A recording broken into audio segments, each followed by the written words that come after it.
수동태를 써버려요. 그 우리말 번역은 자꾸 사도 바울이 주어로 나오니까 사도행전 행전은 사도 바울이 막 한 거 같은데 수동태를 해버려요. 그리고 낱낱이 보고합니다. 멋있죠? 그리고 이 본문 구절이 나옵니다. 바울이 보고하니 예루살렘에서 야고보, 예수님 동생이죠? 야고보. 그리고 장로들, 야고보가 이제 예수님 동생으로 대표자겠죠? 장로들과 형제들이 하나님께 영광을 돌린 것입니다. 이것이 사도 바울의 3초 전도 여행을 마친 후 예루살렘에서 돌아온 결과입니다. 하나님께 영광을 돌린다. 영광을 돌린다. 이때 독사조를 쓰죠.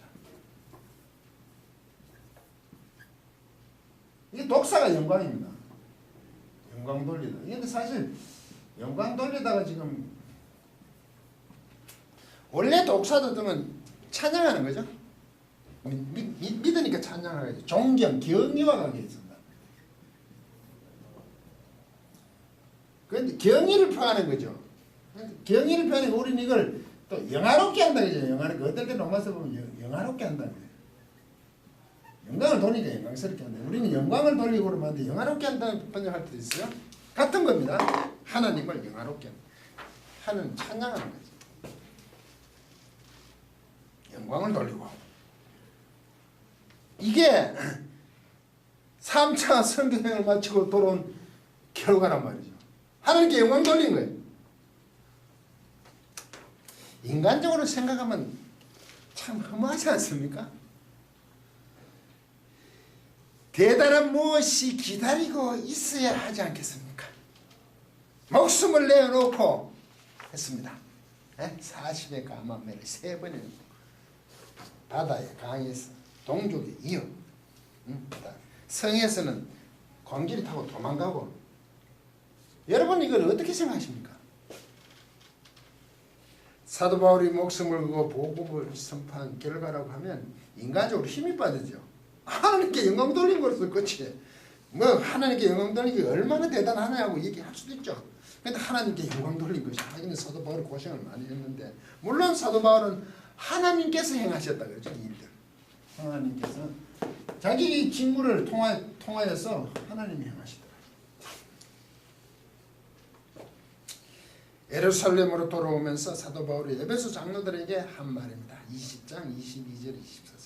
보라, 이제 나는 심령의 매임을 받아 마음이 싱숭하다 이거죠. 예루살렘으로 가는데 저기서 무슨 일을 만날는지 알지 못하노라. 23절. 오직 성령이 각성해서 내게 전가하여 결박과 환난이 나. 결박하는 건 환난이다. 느낌이 있다 이거죠. 결박과 환난. 자기를 억제해 온다는 겁니다. 눌리진다는 거예요. 환난과 결박과 환난이 나를 기다린다고 하시나 성령님께서 참 그럼 돌아가면 그래도 좀 위로가 되고 편할 거다 이거. 성령님이 그래. 각성에서부터 환난과 결박 억눌림이 있다는 거죠. 나의 갈 길과 주 예수께 받은 사명 곧 하나님의 은혜의 복음 전가한 일을 마치려 하면은 나의 생명을 조금도 귀한 것으로 여기지 아니하노라. 못 가게 하니까. 에베소 장로들은 그 이야기. 나는 죽더라도 생명을 바치더라도 복음을 전하기 때문에 예루살렘으로 가야 하겠다. 이것이 예루살렘으로 돌아가는 사도 바울의 심정입니다. 이해가 되십니까? 그 결과는 결박과 환난. 인간적으로 생각하면 좀 비참함이죠. 그런데 나도 사도 바울처럼 되게 해달라는 기도는 또 뭡니까? 그의 능력만 바라본 것입니까? 그리고 예루살렘 야고보와 장로들이 20절 요책을 하나 내었죠. 저희가 듣고 하나님께 영광을 돌리고 바울들어 이르되 형제여, 그대도 보는 바에 유대인 중에 믿는 자 수만 명이 있으니 다 율법에 열심히 있는 자라. 문제가 뭐예요? 묘책을 내기 전에 아니 믿는 사람 유대인들도 온통 율법에 열심히 있잖아요. 시기하도록 열심히 해. 믿는 유대인들은 많기도 해. 예루살렘 교회. 그런데 그 사람들도 오히려 환난과 결박을 요구할 수 있다 이거죠. 당시 상황에서는 있을 수 있는 일이죠. 믿는 유대인들이 율법에 몰두할 수밖에 없는 것. 그만큼 믿는 유대인들조차도 율법을 정시한다는 것입니다. 쉽게 바뀌지 않아요.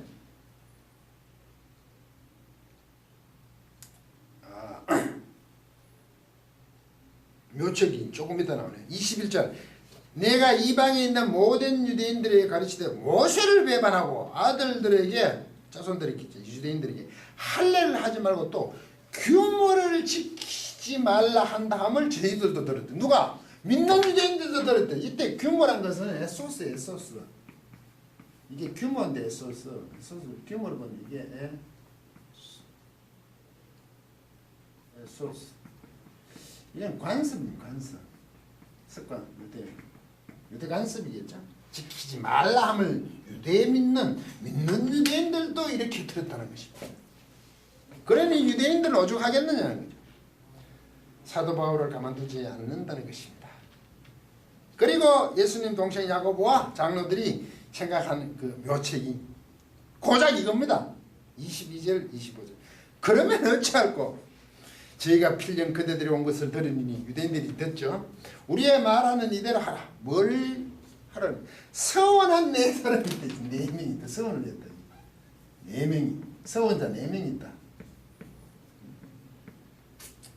이게 믿음의 안에 있지만 지금 계속 율법적인 게 지켜지고 있죠. 우리에게 있으니 저희를 데리고 함께 결례를 행하고 결례 이 사람들에게 결례를 행하는 거죠. 함께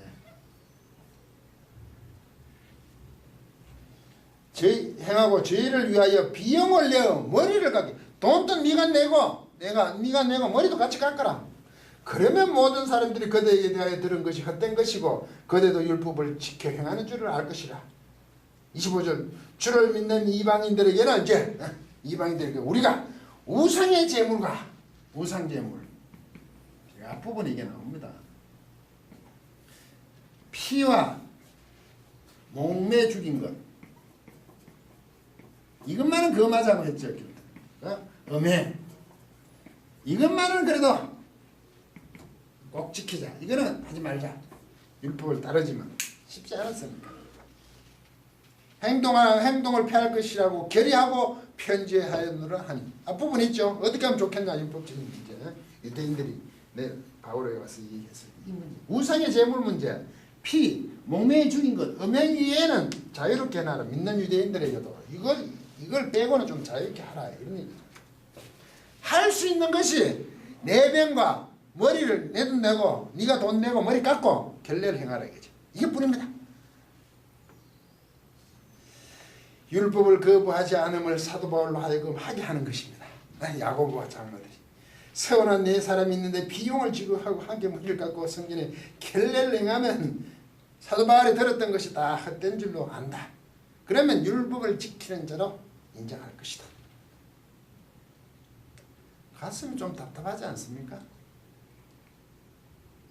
이렇게 무기력하다니 그런 말입니다. 그런데 사도 바울은 그 제안을 따릅니다. 26절 바울이 이 사람을 데리고 이튿날 저희와 함께 결례를 행하고 성전에 들어갔어. 결례 행하기 성전에 들어간 거죠. 각 사람을 위하여 제사 드릴 때까지 결례에 만기된 것을 고하니라. 결례가 끝났던 거야. 며칠간 일주일간 이렇게 드리겠습니다. 그것을 보고했다는 거죠. 성전에 결례 드리겠습니다. 네 사람과. 여러분 이 부분을 어떻게 생각하십니까? 뭔가 조금 이상하지 않습니까? 그렇게 담대히 이방을 향해 복음을 선포한 사람이 사도 바울입니다. 능력을 행했던 사도 바울입니다. 에베소에서 19장 11절 12절 보시겠습니다. 하나님이 바울의 손으로 희한한 능을 행하게 하시니 평상시에 일어나지 않는 일을 해당했다. 그 희한한 능력이라고. 보통 우리 일어날 수 있는 능력이 아니었다. 12절. 심지어 사람들이 바울의 몸에서 수건이나 앞치마를 가져다가 병든 사람의 얹으면 그 병이 떠나고 귀신들도 나가더라. 엄청나잖아요. 그런데 여기서는 전혀 능력이 없습니다.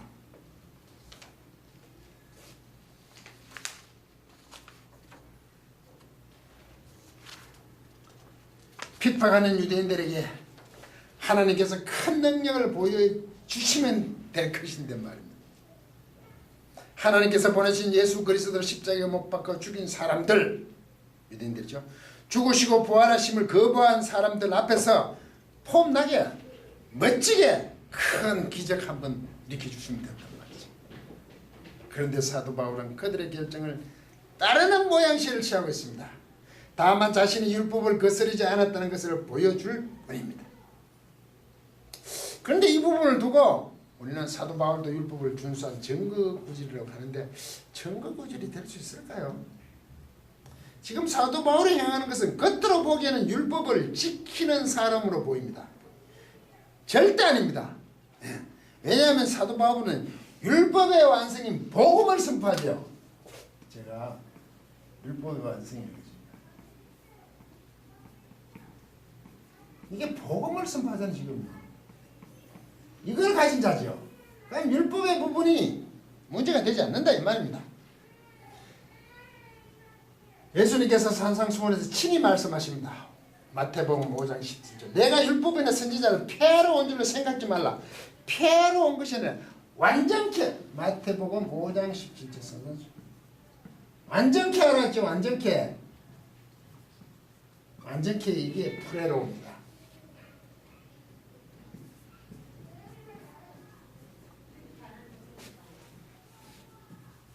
기능이죠. 프레로. 예.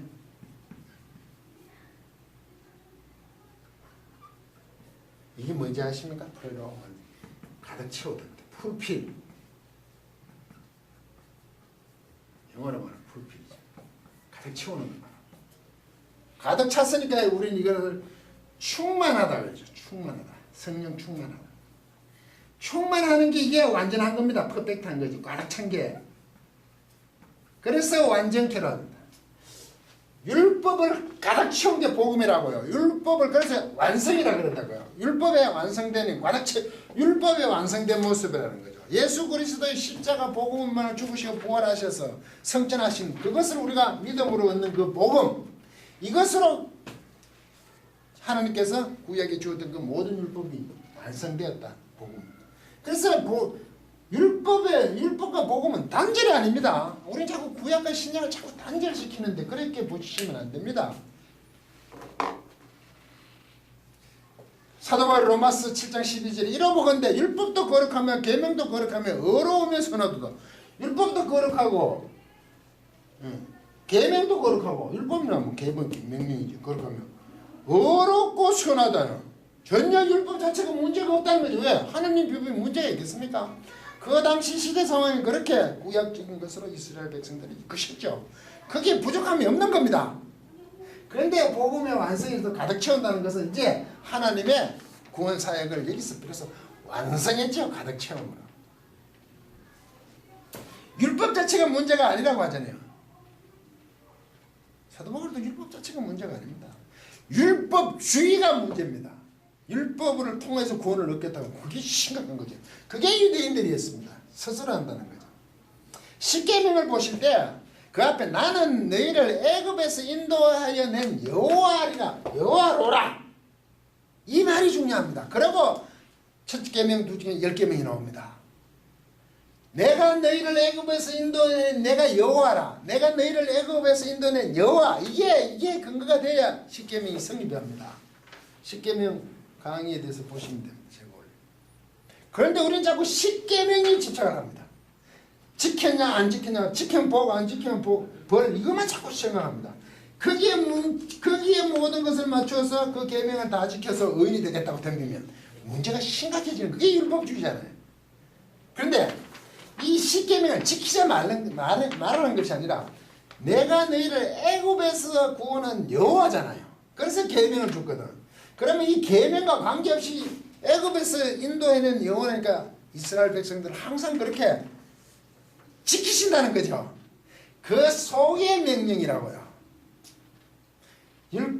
십계명을 지켜서 하나님의 백성으로 들어가는 것이 아니라 하나님께서 애굽에서 백성을 구해낸 여호와시기 안에 여호와시라는 것 안에 지킴이 있단 말이죠. 이거 항상 혼동하시는데